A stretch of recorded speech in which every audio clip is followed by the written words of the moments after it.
दोस्तों नमस्कार, स्वागत है आप सभी का हाईटेक क्लासेस उदयपुर के इस ऑफिशियल प्लेटफॉर्म पे। और आज का बहुत ही महत्वपूर्ण वीडियो के साथ मैं आप सभी के समक्ष आया हूँ। जी हाँ, जैसे कि कई सारे छात्रों का मैंने पिछले वीडियो बनाया कि स्टेट का फॉर्म भरने वाला है, जल्द ही डेट आने वाला है। और स्टेट फॉर्म भरने की डेट आ भी गई है।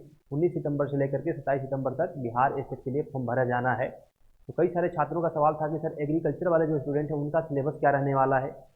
और वो एग्रीकल्चर वाले जो स्टूडेंट है ना, वो काफ़ी परेशान है इस बात को लेकर कि सर इसकी तैयारी कहाँ से करें, कैसे करें और इसमें क्या पढ़ें। क्योंकि जो साधारण तौर पे पेपर होता है ना बिहार में एग्रीकल्चर का, चाहे आपने बीपीएससी का पेपर दिया होगा बीओ के लिए या फिर बीएचओ के लिए, इसका पेपर उन पेपर से बहुत अलग होता है। ऐसा नहीं सोचना है कि जैसा उसका पैटर्न होता है इसका पैटर्न भी ऐसा होता होगा, तो ऐसा नहीं है। क्योंकि मैंने खुद स्टेट का पेपर दिया है और मैंने खुद क्वालिफाई किया था 2024 वाला पेपर। मैं आपको बताऊंगा अपने एक्सपीरियंस के बेसिस पे क्या क्या करना है और कैसे कैसे करना है। सबसे पहले आप लोगों के समक्ष मैं सिलेबस का डिस्कशन करूंगा कि सिलेबस क्या है और क्या क्या हमें पढ़ना है। और एक चीज़ आप ध्यान रखना, ये जो भी सिलेबस आज मैं आपको बताऊंगा ना, ये सिलेबस क्या है, ऑफिशियल सिलेबस है, जो कि खुद बिहार बोर्ड, बिहार विद्यालय परीक्षा समिति के द्वारा ये सिलेबस अवेलेबल कराया गया है। जैसा कि सबसे पहले मैं आपको बता दूं, जो स्टेट का पेपर है ना, स्टेट का पेपर, इसमें टोटल 150 क्वेश्चन आते हैं। बोलेंगे सर ठीक है, 150 क्वेश्चन आता है जिसमें 100 मार्क्स का आपका एग्रीकल्चर रहता है। जिसमें 100 मार्क्स का एग्रीकल्चर, कितने मार्क्स का रहता है, एग्रीकल्चर रहता है आपका 100 नंबर का। और बाकी 50 जो क्वेश्चन होते हैं उसमें आपको उसमें आपको मैथ भी आता है, रीजनिंग भी आता है, जीके जीएस भी आता है, ठीक है। और पेडागोजी बोले तो शिक्षा शास्त्र का भी कुछ पोर्शन आपसे पूछा जाता है स्टेट के पेपर में। इंग्लिश भी आती है, हिंदी भी आती है। समझ में आया? मतलब 150 में से 100 तो आपको एग्रीकल्चर आएंगे। और मैं आपको यहाँ पे बताऊंगा एग्रीकल्चर का ही सिलेबस। यहाँ पे मैं आपको टोटल एग्रीकल्चर का सिलेबस बताऊंगा कि एग्रीकल्चर में किस किस सब्जेक्ट का कितना वेटेज है, क्या क्या आपको पढ़ना है और क्या नहीं पढ़ना है। क्योंकि सबसे इंपॉर्टेंट चीज़ ये होता है क्या नहीं पढ़ना है ना। क्योंकि कई सारे छात्र के मन में गलत फहमी ये चल रही है कि इसका भी सिलेबस बिल्कुल बीपीएससी जैसा है, तो ऐसा नहीं है। चलिए आइए बात करते हैं सिलेबस का। तो सबसे पहले इधर देखेंगे इसका सिलेबस का।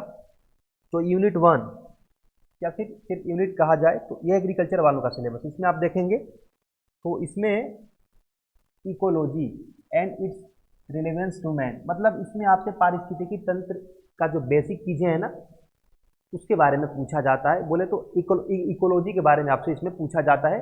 और काफ़ी बढ़िया स्टैंडर्ड लेवल का क्वेश्चन आता है, ना बहुत ज़्यादा हार्ड होता है ना बहुत ज़्यादा इजी होता है, ठीक है। और इकोलॉजी में मैं ये सारी लाइनें नहीं पढ़ूंगा कि आपको क्या क्या पढ़ना है क्या नहीं पढ़ना है, ठीक है। इकोलॉजी पढ़ना है। और यहाँ पे कुछ चीज़ें जो आपको ध्यान में रखना है, climatic elements and factor of crops growth. क्योंकि एग्रीकल्चर वाले स्टूडेंट है ना, कोई भी सब्जेक्ट पढ़ते हैं, चाहे इकोनॉमिक्स पढ़े या फिर ये इकोलॉजी पढ़े, सबको किससे जोड़ते हैं, एग्रीकल्चर से जोड़ते हैं। इसमें आपको इकोलॉजी तो पढ़ना है, लेकिन किससे संबंधित होना चाहिए, वो क्रॉपिंग पैटर्न कैसा होगा, कैसा क्षेत्र में, ये सब चीज़ें आपसे पूछी जाती है, ठीक है। और दूसरे नंबर पे बात करें तो दूसरे नंबर पे पूछा जाता है agro climatic zones of Bihar. Bihar में जो भी एग्रो क्लाइमेटिक जोन है ना, उसके बारे में भी पूछा जाता है कि बिहार में एग्रो क्लाइमेटिक जोन्स कौन कौन से हैं और किस जोन में किस प्रकार की फसलें लगाई जाती है। मैं एक लाइन को नहीं पढ़ूंगा, ठीक है। और बात करें अगला हमारा यूनिट है, उसमें आपसे पूछा जाता है फॉरेस्ट्री, मतलब फॉरेस्ट्री से भी कुछ क्वेश्चन पूछे जाते हैं, ठीक है। इसमें क्या पूछा जाता है, इंपॉर्टेंट फीचर्स, जैसे फॉरेस्ट्री का इंपॉर्टेंट फीचर्स क्या है, scope propagation of various type of forestry plantation, ये सबसे इंपॉर्टेंट इसमें है कि जो भी हमारे जंगल में लगाए जाने वाले पेड़ पौधे होते हैं ना, उसका प्रोपगेशन कैसे करते हैं, सिंपली उसका प्रोपगेशन कैसे करते हैं। और ये भी पूछा जाता है कि हमारे जो भी फॉरेस्ट के टाइप होते हैं ना, एक होता है सोशल फॉरेस्ट्री, इन सब चीज़ों के बारे में थोड़ा बहुत आपसे पूछा जाएगा। बाकी इसमें क्या है, ऊपर ऊपर की चीज़ें आएंगी, मैं आपको बता रहा हूँ, ठीक है। और आगे चलेंगे तो हमने फॉरेस्ट्री तक देख लिया, फॉरेस्ट्री में हमें क्या क्या पढ़ना है और क्या नहीं पढ़ना है। अब एक चीज़ मैं आपको बता दूँ, हाईटेक क्लासेस उदयपुर आप लोगों के लिए कंप्लीट स्टेट का एग्रीकल्चर बैच ला दिया है। एग्रीकल्चर वाले स्टूडेंट के लिए, क्योंकि कई सारे छात्रों का सवाल आ रहा था कि सर आप चालू करेंगे कि नहीं, हाईटेक में चलेगा कि नहीं, तो मैं आपको बता दूं बिहार स्टेट वाले स्टूडेंट के लिए, स्पेशल एग्रीकल्चर वालों के लिए हाईटेक क्लासेस उदयपुर के ऑफिशियल प्लेटफॉर्म पे बैच लंच कर दिया गया है। इस बैच में आपको कंप्लीट एग्रीकल्चर पढ़ाया जाएगा, ठीक है। कंप्लीट एग्रीकल्चर आपको इसमें कराया जाएगा, चाहे वो आपका इकोलॉजी वाला पोर्शन हो, फॉरेस्ट्री वाला पोर्शन हो। और अभी आगे सिलेबस देखेंगे ना, जिसमें आपको क्या पढ़ना है, एग्रोनॉमी, हॉर्टिकल्चर, जो भी पढ़ना है सभी एग्रीकल्चर वाले पोर्शन को कवर कराया जाएगा, ठीक है। और कई स्टूडेंट के मन में सवाल होगा सर ये कितने का मिलेगा, तो इसका प्राइस रखा गया है बिल्कुल कम प्राइस, जो कि 999 मात्र 999 रुपये में आप कंप्लीट बिहार स्टेट का बैच ले सकते हैं हाईटेक क्लासेस की। ऑफिशियल एप्लीकेशन पे जा करके आप डाउनलोड कीजिए और इनरोल कीजिए हाईटेक क्लासेस का जो भी हमारा एप्लीकेशन उसमें बिहार स्टेट के नाम से एक बैच बनाया गया है। ठीक है, अब देखिए इसमें हम लोग क्या देंगे, आपको कंप्लीट एग्रीकल्चर कराएंगे। अब सिलेबस में वापस आते हैं।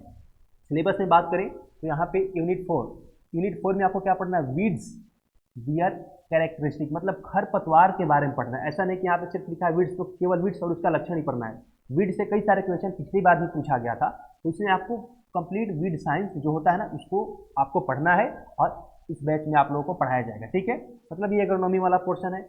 आगे बात करेंगे यूनिट 5 में, तो आपसे पूछा जाएगा सोयल फॉर्मेशन, यानी ये सोयल साइंस वाला पोर्शन है। ये किसका पोर्शन है, ये सोयल साइंस वाला पोर्शन है। इसमें आपसे पूछा जाएगा सोयल कैसे बनता है, इन सभी चीज़ों के बारे में पूछा जाएगा, सोयल फॉर्मेशन का पूरा प्रोसेस। ठीक है, और ये भी मैं आपको बताऊँ, ये भी बहुत टफ लेवल का क्वेश्चन नहीं आता, इजी टू मॉडरेट लेवल का क्वेश्चन आता है। इसका भी आप ध्यान रखिएगा, परेशान होने की कोई बहुत ज़्यादा जरूरत है नहीं। ठीक है, आगे बढ़ते हैं। तो अगला हमारा यूनिट जो 6 है, इसमें आपको क्या पढ़ना है इसको देख लेते हैं। यूनिट 6 में आपको पढ़ना है सोयल कंजर्वेशन, मतलब मृदा संरक्षण। इसमें आपको मृदा प्रबंधन भी पढ़ना होगा, और मृदा अगर हमारा जो भी हमारा मिट्टी होती है, हमारी बिहार की मिट्टियाँ किस किस प्रकार की हैं और उसका संरक्षण कैसे किया जाएगा, है ना। इन सभी चीज़ों को आपको इस वाले पोर्शन में पढ़ना है, क्योंकि देखो ये जो पोर्शन है ना, इसमें बिहार स्पेशल क्वेश्चन पूछे जाते हैं। क्योंकि कई सारे छात्रों के मन में ये सवाल था ना कि सर बीपीएससी में ना ही बिहार का कोई स्पेशल आया, बीएओ में या ना ही बीएचओ में, तो मैं आपको बता दूं इसमें बिहार से रिलेटेड ही क्वेश्चन अधिकतर पूछे जाते हैं एग्रीकल्चर वाले पोर्शन में, जिसमें अगर आप सोयल पढ़ेंगे ना तो बिहार की मिट्टी के बारे में आपको पढ़ना पड़ेगा। ये चीज़ें हैं इसके स्टेट के बारे में। ठीक है, और आगे मैंने क्या बताया, सोयल कंजर्वेशन आपको पढ़ना है और इसमें बिहार को विशेष ध्यान में रख करके इसको पढ़ना है। आगे बात करेंगे एग्रीकल्चरल मार्केटिंग का, ये आपका क्या है, इकोनॉमिक्स वाला पोर्शन है।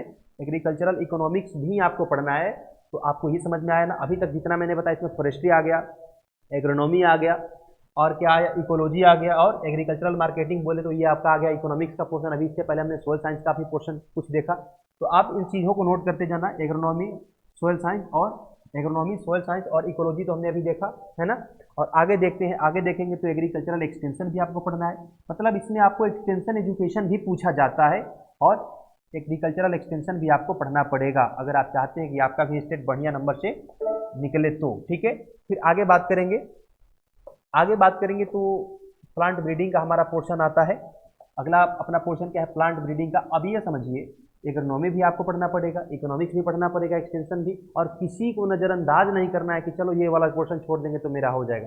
सबका वेटेज लगभग बराबर होता है, मैंने खुद पेपर दिया है, उस बेसिस पे मैं बता रहा हूँ। तो प्लांट ब्रीडिंग भी आपको पढ़नी पड़ेगी। मैं एक एक लाइन तो पढ़ के नहीं बताऊंगा, लेकिन ये जरूर बता दे रहा हूँ कि इसमें जो भी क्वेश्चन आते हैं वो बहुत ज़्यादा हाई लेवल का नहीं आता। ठीक है, ये इजी टू मॉडरेट लेवल का होता है, इस बात को आप ध्यान में रखिएगा। ठीक है, 12th लेवल का क्वेश्चन होता है, 12th लेवल का क्वेश्चन होता है।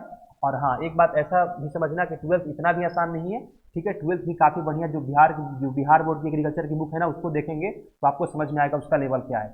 आगे ब्रीडिंग तो हो गया, उसके बाद आता है आपका जेनेटिक्स वाला पोर्शन, जिसमें आपको क्या पढ़ना है, हेरिडिटी एंड वेरिएशन पढ़ना है। इसमें आपको मिनरल का नियम वगैरह सब कुछ पढ़ना पड़ेगा, किसमें, जेनेटिक्स के इस पोर्शन में पढ़ना पड़ेगा। अगला क्या है, अगला है important recommended varieties of principal crops in Bihar. मतलब एक चीज़ तो आपने देख लिया, आपको बिहार में लगाई जाने वाली वैरायटीज को याद करना है। एक तो वैरायटी अपने आप में होता ही बहुत कठिन है याद करना, है ना, और उसमें भी आपको ऐसे वैरायटी को याद करना है जो कि बिहार में लगाया जाता है, जिसकी खेती बिहार में की जाती है, चाहे वो आपका गेहूं का वैरायटी हो। और मैंने तो देखा पिछले पेपर में एक चीज़ देखा कि वैरायटी का जब जो भी क्वेश्चन आया था ना, अधिकतर हॉर्टिकल्चर से वैरायटी आए थे, और ऐसे वैरायटी को पूछा गया तो जो सच में बिहार में जिसका कल्टिवेशन होता है। ठीक है, तो जो वैरायटी वगैरह पढ़ना है ना, जो भी क्रॉप्स हैं हमारे, जो भी मेन फसलें हैं, चाहे हॉर्टिकल्चर का हो या फिर सीरियल क्रॉप्स या फिर पल्सेस का हो, उन सभी का वैरायटी याद तो करना है, लेकिन बिहार में जो कल्टीवेशन किया जाता है उसको आपको याद करना है। ठीक है, आगे बढ़ते हैं। अगला क्या है अपना, सीड टेक्नोलॉजी का पोर्शन आता है। सीड टेक भी आपसे पूछा जाएगा। वैसे तो ये सीड टेक्नोलॉजी ब्रीडिंग का ही पोर्शन माना जाता है, लेकिन ये समझना बेसिक सीड टेक्नोलॉजी भी आपको पढ़ना पड़ेगा।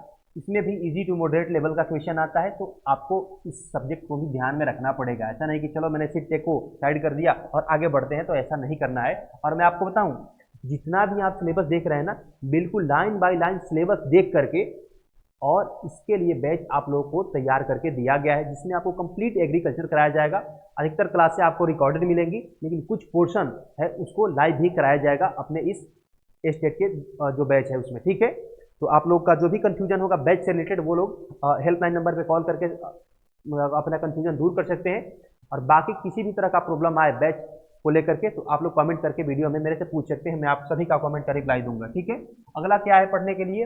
अगला है आपका climate requirements and cultivation of major fruits and vegetables in Bihar. आया ना बात? देखो यही बात है स्टेट की परीक्षा में, इसमें आपको पढ़ना तो है, किसको पढ़ना है? Cultivation of major fruit crop, मतलब बिहार में जितने भी फल लगाई जाती है, सब्जियां लगाई जाती है, उसको पढ़ना तो है, लेकिन बिहार में लगाई जाती है उसके बारे में विशेष ध्यान रख करके पढ़ना है कि बिहार के किस हिस्से में कौन सी सब्जी को लगाया जाता है, बिहार के किस हिस्से में कौन सा फल लगाया जाता है। इस बात को ध्यान में रखते हुए भी आगे हमको पढ़ना है। ऐसा नहीं कि जैसे बीपीएससी में मैंने पढ़ा था उसी प्रकार इसको भी पढ़ते चला जाऊंगा तो हो जाएगा, तो इसमें थोड़ा ध्यान देना पड़ेगा बिहार को लेकर के। ठीक है, क्योंकि टीचर आपको बिहार में बनना है। आगे बात करेंगे, चलो हाँ एक और यहाँ पे पोर्शन है storage pest and cereals, storage pest of cereals and pulses, मतलब यहाँ पे आपको इंटोमोलॉजी भी पढ़ना पड़ेगा, यहाँ पे आपको इंटोमोलॉजी भी पढ़ना पड़ेगा। ठीक है, जो भी हमारे भंडारण में लगने वाले कीट है ना उसके बारे में यहाँ पे आपको पढ़ने को कहा गया है। ठीक है, ये चीज़ तो आपको समझ में आए। अभी तक आपने क्या क्या देखा? इंटोमोलॉजी आपको मिल गया, एक्सटेंशन मिल गया, इकोनॉमिक्स मिल गया, एग्रोनॉमी मिल गया, सोयल साइंस मिल गया, इकोलॉजी मिल गया। तो इतनी सारी सब्जेक्ट्स आपको पढ़नी है। और एक चीज़ मैं बता दूँ जो यहाँ पे मेंशन नहीं किया गया है, चलिए वो तो मैं बाद में मेंशन कर दूंगा। अब थोड़ा और देख लेते हैं इसका सिलेबस का पैटर्न। अभी हम लोगों ने जितना देखा उसके बाद क्या पढ़ना है, क्योंकि 100 क्वेश्चन ही एग्रीकल्चर के आएंगे, बाकी क्वेश्चन तो दूसरे सब्जेक्ट से आएंगे ना। तो अभी हमने कहाँ तक देखा? अभी हमने देखा यहाँ तक कि स्टोरेज पेस्ट में यानी हमको इंटोमोलॉजी पढ़ना है। और यहाँ पे आप देखेंगे सिलेबस में, और एक चीज़ मैं आपको बता दूँ, ये सिलेबस का पीडीएफ भी आपको हमारे हाईटेक क्लासेस का जो टेलीग्राम ग्रुप है ना, टेलीग्राम चैनल है, वहाँ पे आप लोगों को अवेलेबल करा दिया जाएगा। तो यहाँ पे जो आप देख रहे हैं ना, इसको ये समझना है कि ये मेरे लिए नहीं है, मतलब ये एग्रीकल्चर के स्टूडेंट्स के लिए नहीं है, इस पर ध्यान ही नहीं देना है। अभी हमने ऊपर क्या देखा? एग्रीकल्चर का कंप्लीट सिलेबस देखा। ठीक है, उसके एग्रीकल्चर के कंप्लीट सिलेबस देखने के बाद आपको एक चीज़ और बता दूं, इसमें जो है इसमें आपको क्या पढ़ना पड़ेगा एग्रीकल्चर के अलावा? तो एग्रीकल्चर के अलावा आपको इसमें पढ़ना पड़ेगा, एग्रीकल्चर के अलावा आपको इसमें पढ़ना पड़ेगा art of teaching. Art of teaching बोले तो जो कि पेडागोजी होता है ना, जो लोग बीएड वाले जो लोग बीएड किए हुए हैं ना, उन लोगों को एक सब्जेक्ट पढ़ाया जाता है आर्ट ऑफ टीचिंग, जिसमें जो किस में आता है? पेडागोजी में आता है, जिसको शिक्षा शास्त्र कहा जाता है। मतलब ये सोचो, एग्रीकल्चर तो आपसे पूछा ही जाएगा 100 नंबर का, लेकिन यहाँ पे आपसे पेडागोजी का भी कुछ क्वेश्चन पूछा जाएगा। ठीक है, ये तो क्लियर हो गया। और बाकी बात करेंगे अदर सब्जेक्ट्स में, अदर सब्जेक्ट्स में आपसे क्या क्या पूछा जाएगा उसको भी यहाँ पे मेंशन किया गया है। ठीक है, उसको भी यहाँ पे क्या मेंशन किया गया है? अदर सब्जेक्ट्स में आपको बात किया जाए तो अदर सब्जेक्ट्स में आपसे जनरल नॉलेज पूछा जाता है, इन्वायरमेंटल साइंस पूछा जाता है, मैथ भी कुछ आते हैं और लॉजिकल रीजनिंग भी आता है। और मैं आपको एक चीज़ बता दूं, कुछ इंग्लिश भी पूछा जाता है। मैंने खुद पेपर दिया है, भले यहाँ पे ना मेंशन किया हो, लेकिन इंग्लिश भी उसमें कुछ आया था पिछली बार। ठीक है, इसमें इंग्लिश भी पूछा गया था। एक चीज़ तो आपने देख लिया कि इसमें एग्रीकल्चर तो पढ़ना ही है, साथ में आपको पेडागोजी भी पढ़ना है, और उसके अलावा मैथ रीजनिंग पढ़ना है, और उसके अलावा जनरल नॉलेज पढ़ना है आपको, इन्वायरमेंटल साइंस को स्पेशल पढ़ना है ध्यान देकर, क्योंकि वहाँ से क्वेश्चन पूछा जाता है। और एक चीज़ जो आपको एग्रीकल्चर वाले सिलेबस में नहीं मिला होगा वो है एग्रीकल्चर इंजीनियरिंग। वो क्या है? Agriculture engineering. इस वाले सब्जेक्ट को इसमें मेंशन तो नहीं किया गया है, लेकिन मैंने खुद पेपर दिया है, मैंने खुद पेपर क्वालिफाई किया है 2024 वाला। तो इसमें आपसे एग्रीकल्चर इंजीनियरिंग का भी अच्छा खासा वेटेज होता है। बोले तो एग्रीकल्चरल इंजीनियरिंग से भी कई सारे क्वेश्चन पूछे जाते हैं, है ना, इंजन से, ट्रैक्टर से। तो ये भी आपको हमारे बैच में पढ़ाया जाएगा, भले ही आपके सिलेबस में मेंशन ना हो, लेकिन इससे भी क्वेश्चन पूछा जाता है। और एक बार नहीं, जितना बार अभी बिहार में स्टेट हुआ ना एग्रीकल्चर का, उन सभी में यहाँ से क्वेश्चन पूछा गया है।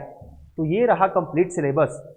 और एक चीज़ आपने नोटिस किया होगा कि अभी इस सिलेबस में आपको प्लांट पैथोलॉजी कहीं देखने को नहीं मिला होगा, लेकिन ये भूल नहीं करना है, इसमें आपसे प्लांट पैथोलॉजी भी पूछा जाता है। इसमें आपसे प्लांट पैथोलॉजी भी पूछा जाता है। ठीक है, प्लांट पैथोलॉजी से भी क्वेश्चन आते हैं, एग्रीकल्चरल इंजीनियरिंग से भी क्वेश्चन आते हैं, और हॉर्टिकल्चर तो है ही, एग्रोनॉमी, एक्सटेंशन, सोयल साइंस, ये सब सब्जेक्ट हैं। तो ये भूल नहीं करना है कि हमसे इंजीनियरिंग से क्वेश्चन नहीं पूछेगा और पैथोलॉजी से क्वेश्चन नहीं पूछेगा। हाँ, एक चीज़ तो कॉमन है बीपीएससी वाले एग्जाम से, वो क्या है? वो है आपका इसमें एनिमल हस्बेंड्री का क्वेश्चन नहीं आता है, लेकिन इंजीनियरिंग का भरपूर क्वेश्चन पूछा जाता है। तो मैं आशा करता हूँ कि इस सिलेबस के डिस्कशन वाले वीडियो से आपको जो भी आपके मन में कन्फ्यूजन था ना, वो खत्म हो गया होगा। और एक चीज़ मैं आपको बता दूँ हाईटेक क्लासेस उदयपुर लेकर के आया है आप सभी के लिए बहुत किफ़ायती प्राइस में बिहार स्टेट के लिए बैच, जिसमें आपको कंप्लीट एग्रीकल्चर कराया जाएगा। जितने भी आपका सिलेबस में ना लाइन बाय लाइन सिलेबस आपको कराया जाएगा बिल्कुल बढ़िया से। तो जो भी हमारे विद्यार्थी इच्छुक हैं बैच लेने के लिए वो जरूर ले सकते हैं। और बैच लेने के लिए आपको क्या करना पड़ेगा, हाईटेक क्लासेस का ऑफिशियल एप्लीकेशन प्ले स्टोर से आप डाउनलोड कीजिए, वहाँ पे आपको स्टेट का बैच मिल जाएगा, वहीं से आप परचेज कर सकते हैं। या फिर अधिक जानकारी के लिए आप हमारे दिए गए नीचे जो चल रहा है नंबर, उससे आप संपर्क करके बैच आप परचेज कर सकते हैं। इस वीडियो को दोस्तों मैं यहीं समाप्त करता हूँ। आशा करता हूँ कि ये वीडियो आपको पसंद आया होगा। तो फिलहाल लेता हूँ आप लोगों से विदा, मिलता हूँ नहीं और अगले वीडियो में, तब तक के लिए आप सभी का बहुत बहुत धन्यवाद।